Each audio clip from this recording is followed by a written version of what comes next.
Hello, my diamonds and my Teletubbies and my beautiful TikTokers. I have got to make this video. You know, I keep thinking about back in my days, Studio 54 and all the greatest clubs ever. And then when you talk about the club culture of today and how it's dying out, why nightlife is struggling and the club is no longer clubbing. I want to share this with you because you're going to say, "Oh my God, what generation are you from?" Blah blah blah. And I know you're gonna have your viewpoint. Yeah, okay. This is why I love doing reaction videos, because it doesn't just show, the way I see things. It's current events. It's like to keep you empowered, and it's to keep you in the know. That's why I love doing reaction videos for critical review, educational purposes, and your reaction.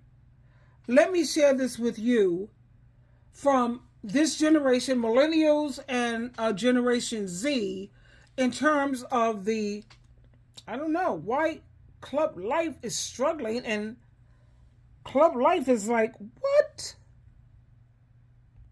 Let's get started. So what's the club like now? They just stand around looking on their phones. Oh. They sit around, they order bottle service, they look on their phones. Think about the music that is played today. You can't dance to that music. No, not really. You can't do you remember just going to the club? The middle of the dance floor is Packed. Jam packed. Yes. You're sweaty. You're not trying to be there looking all, we didn't have pounds of makeup on our face. No, I didn't need it. I'm beautiful. Neither did you. But so what's the club like now? They just stand around looking on their phones. Listen, bro, don't invite me to the club no more if we just finna be standing around looking cute, bro. No, I'm here to be on the dance floor, bro. Yo, because I'm tired of seeing this. Like, why I go to the club last night, and I ain't been out in a cool couple months, bro. Like, I'm actually excited to go out. You know what I'm saying? So I pay like the $10 admission fee, spend like $15 on a little drink, bro. Have me a nice fit going. I'm feeling good. I'm ready to go out, bro. Get in the club and everybody just standing around trying to look pretty, bro. Like, bro, I came here to be on the dance floor. I'm here to turn up. Have a good time. Like, I swear, bro, it's the same shit. Like, where do I have to go to have a genuinely good time at the club? Because I've been clubbing now the past year in 3 different cities, bro. Sacramento, San Jose, and San Diego, bro. And every club is the same shit, bro. You got these motherfuckers with the sections.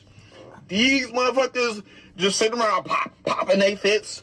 And these motherfuckers trying to just go home with somebody for the night. You know what I'm saying? But we ain't got nobody on the dance floor no more, bro. Nobody two-stepping. Nobody drop that. Like, that's what I'm here for, bro. And if y'all ain't doing that, y'all just here to stand around and look pretty, don't invite me to the club no more, bro. I'm on God, y'all got it, bro. I'm sorry, bro, but club culture is dead, bro. Like, I don't know, bro. Maybe I need to start clubbing with the Mexicans, bro. Like, I hear they be going up, bro. Shit. Listen. 7 killed the club. Right, let's rank it. There's 5 options: smartphones, bottle service or section culture, price gouging, trap/low energy music that results in no dancing, DJs. I would think sections, price gouging, Smartphones. No, I would put DJs over smartphones. What? Nah. I feel like smartphones did it. I think social media did it. The prevalence. Ruined the club? Yeah, and the prevalence of just always, like, if you do something, like, and look crazy, like, someone's gonna videotape you doing it, and then that's all over social media next. I think even older people would say, like, our era of clubbing is not as good as theirs was. You know what also a thing is? People don't dance face to face anymore. That's Like the way in the 90s where people would dance face, like our parents It's danced more face to intimate. face. We don't dance face to face. At all. At all. We dance back to pelvis. Yeah. I can't tell because I wasn't outside 20 years ago, but Yeah. I think we have so many good DJs now. We just have a lot of bad ones too. Yeah, you just don't like the MOP. Killed the club. Right, let's rank it. There's 5 options: smartphones, bottle service. So I don't think Gen Z understands how millennials went out, because I posted a video saying, like, what do you guys do on a Friday and Saturday night? And a lot of them are like, well, we don't go out because we don't have the money to buy drinks or get into the club. Let me explain to you that in my millennial experience, we didn't pay for our drinks and we didn't pay for the club either. You would find the club that had no cover fee that day. You would look it up, like, who's got no cover fee for tonight? That's where you're going, because you don't have to pay to get in. And then on top of that, you're not buying drinks while you're there. You were pre-gaming at somebody's house, like, ahead of time. Like, everybody would meet at this one house. You would do a bunch of shots or get a bunch of drinks together, have them, and then you'd either have a DD or you'd call a taxi cab, and you would pack yourselves into that taxi cab and then head out. Like, we weren't buying drinks at the club, and we weren't buying, like, a cover fee, and we weren't buying the bottle. Like, we just, like, watching the bottle come out, because it means, like, oh, somebody had money. It wasn't us. Like, we were just there to, like, dance and have a good time, but, like, we weren't buying drinks or paying for cover fees. Like, that was the millennial hustle, man. Like, we would figure out what place can we get to that's free, it won't cost us any money, and how are we going to get drunk ahead of time so we can go out? So I don't think Gen Z understands how millennials went out. So I don't know if y'all saw, but there's this whole discourse going on Twitter talking about why do clubs suck now and why does club culture suck now? And we gonna get into it, because I'll tell you why club culture sucks now. Step number 1, section culture. If y'all really want to understand why clubs suck now, you must understand that section culture has ruined clubs.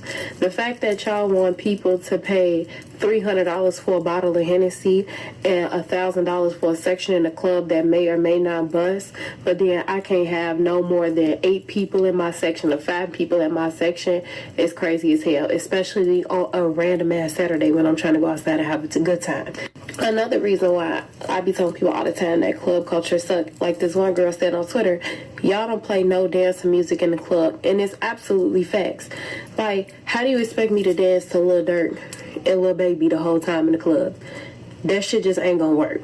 Like, don't nobody want to be in the club listening to how you dropped your ops the whole time. Like, play some dance hall, play some bounce music, like, play something, but do not play some house music, something, whatever. But do not sit up here and play no, like, drill the whole time in the club. Don't nobody want to hear that. You can hear that in your car. You can hear that during your smoke sessions. We don't want to hear that in the club. Another reason club culture sucks is because y'all love recording people to embarrass them to put it online. And let me get into it. People usually used to go to the club back in the day in the early 2000s to just get outside, party, celebrate life, and have fun. I'm going to pause it on this part, but that's like so true. Everybody's pulling out their phones anytime you are intoxicated, because a lot of these millennials and Generation Z they haven't learned their alcohol levels. They don't even understand that there's certain alcohol percentages. Yeah, everybody's pulling out their phones, and then they're going to have you on social media blasting you. Do I care about them blasting you? No, not really.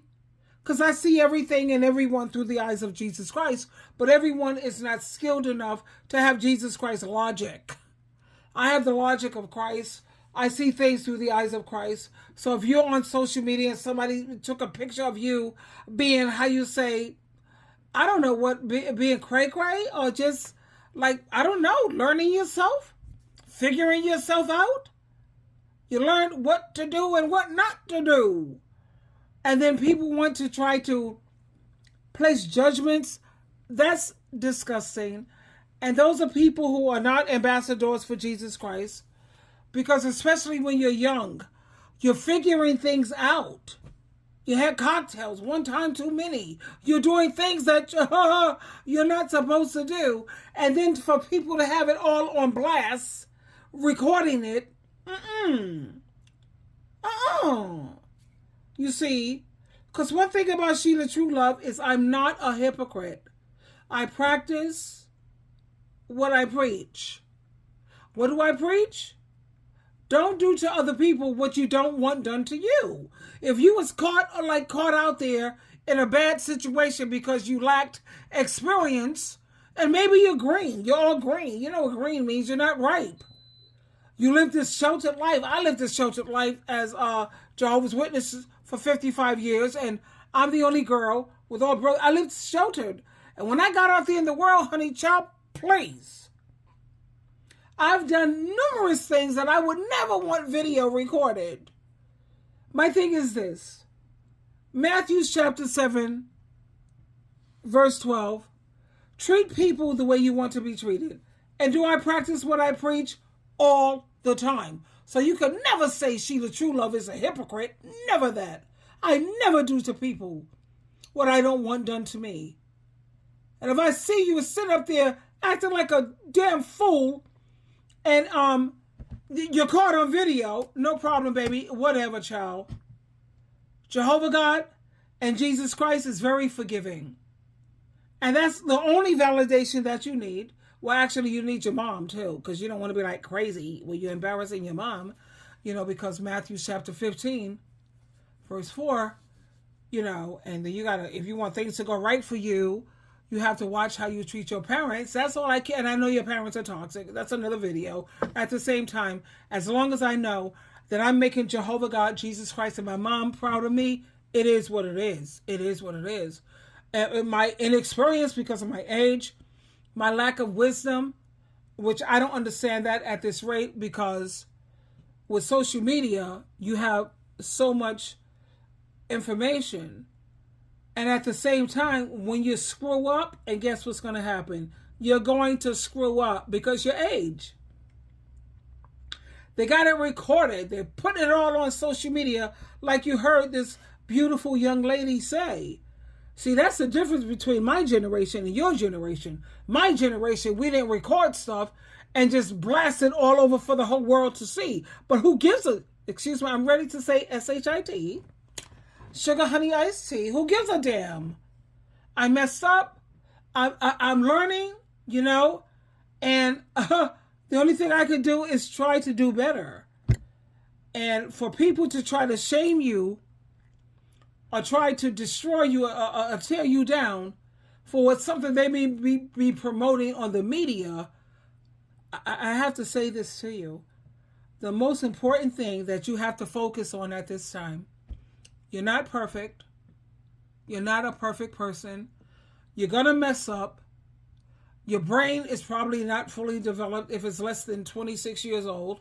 I say 30. Jesus got baptized at 30. You make mistakes. We all make bad decisions. We all make bad choices. Am I going to beat myself up forever? Hell no. You know what I'm going to do? Let me tell you what I'm going to do. I'm going to apply Philippians chapter 3, verse 12 through 15. And I'm going to leave the past in the past. Because that's the only way you're going to make it to the finish line with your sanity. You don't need to turn to crack and crystal meth and alcohol abuse and heroin because you can't deal with what you messed up on. No. What you need to do, let me tell you what you need to do. And this is coming from your big sister, your auntie, or your godmom. What you need to do is to realize that you don't know more than Jehovah God, Jesus Christ, in the Bible. And your parents have unconditional love for you. Regardless of what you do, they're going to love you, whatever. Like a serial killer.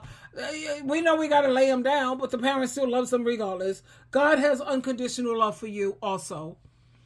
And we all screw up, and God loves us anyway. Jesus Christ died for all of us, screw-ups and all. And you got to lighten up on yourself. At the same time, you have to take accountability. I'm not letting you off the hook. Hell no. You have to admit that you were wrong, take accountability, and work like you've never worked in your life to do better. Are you going to fall off again and again? Probably. Probably.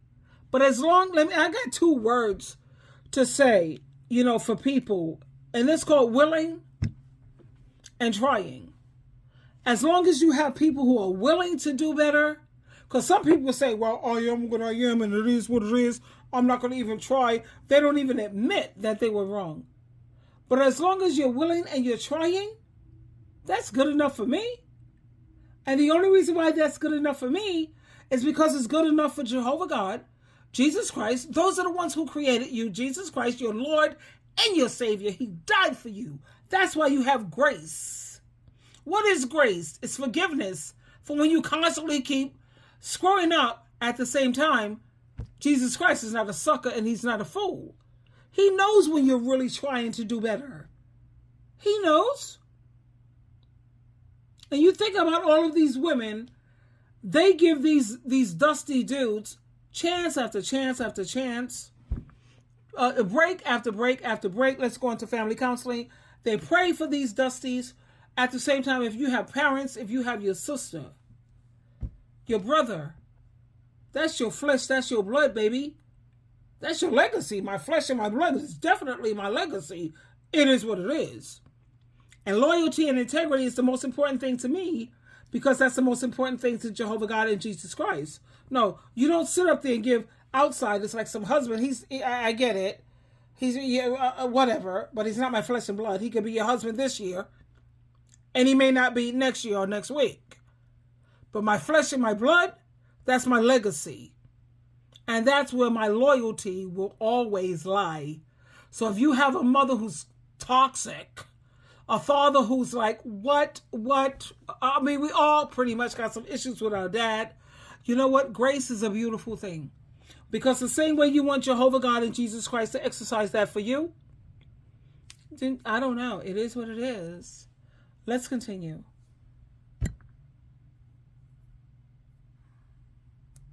Which is why the lyrics "pull up to the club, gas tank on E, but all drinks on me" was created in the first place. But y'all love to kiki and laugh at people because maybe they hair sweating out, maybe they wig sweating back, maybe they outfit don't look up to par with you would like. So people are so self-conscious that they would rather stand on the wall the whole time instead of dancing in the club and the party, and y'all wonder why people don't go to the clubs no more. What are y'all other reasons that y'all think people don't go to the club no more? Because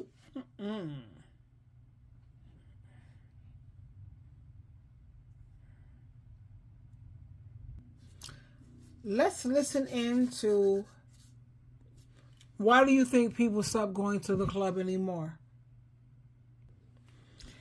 I think a lot of the reason why they don't go to the club anymore because people have arrested development. There's so much being people pleaser. Like let me tell you about my generation, sweetheart. Honey, if I hear a song that's popping, I have no problem stepping up to a man. Nobody asked me to dance yet. I don't give a damn. I'm a step to you. Hi, how are you? Yeah, you want to dance? This is popping. This song is what? And sometimes they say no. And when they say no, they have the right to say no. But if the song is like so intense and I'm like losing my mind, I get in the middle of the floor and I dance solo. That's SheilaTruelove. But then again, I'm a Capricorn. My moon is in Leo. I do what I do. Yeah, I just get out there and I always have the 10 rule. I ask like 10 people to dance, and then I know within that 10 amount that I ask, somebody's going to ask 2, at least 3 people are going to say yes, right? So I'm like, I don't have a problem, but then that's my personality. Everyone don't have a gregarious or confident, or you know your worth, you know your value. I didn't come here to ask you to get married, baby. I came here to ask for a dance. It is what it is. The music, I usually get the dance anyway, because I always have like the 10 people rule. I'm going to ask up to 10 people, and after 10 people have said, no, thank you, okay, then I know that, oh my God, this party scene is just so not for me. But I'm going to do it up to 10 times. You know, that's called confidence. That's called, I'm popping, what? And you can't see it? What's up? And the music is like, come on, there is some music, let's keep it real, that you have to say, oh my God, can you please stop the music because I'm so freaking like out there, I can't stop myself. And the music is pulsating and it's just like, oh, it just takes over your what? And I don't have time, but I notice that at the clubs, I see a lot of women dancing with women because sitting around here waiting for these men because they're so afraid that they're going to have to offer to buy you a drink. You ain't got to offer to buy me no drink, honey. I didn't ask for all that. This music is vibing, it's popping. Can we just like have a dance? And it is. When it comes to buying me a drink, they don't want to buy you a drink. But look, if you're going to sit up here and I'm at the bar part of the club, and you want to talk me until my mouth is dry, you want to, I don't know, figure, whatever. If you're going to talk me until my mouth is dry, you should at least offer me a drink. And I do the same thing, vice versa. It depends on, I'm very situational. The circumstance, the situation. Am I the one more in need of some fellowship, some hanging out, or is he, whatever. I'm here to dance, show. I don't know. Anyway. Okay, let's look at clubs then versus clubs now. The clubs that I went to is like the popping clubs. The hottest clubs of the 80s and the 90s, especially in New York City and LA. Studio 54, number one. That was legendary. It was a mix of celebrities, disco, fashion, and total like, what? The Palladium. Now that's a massive club.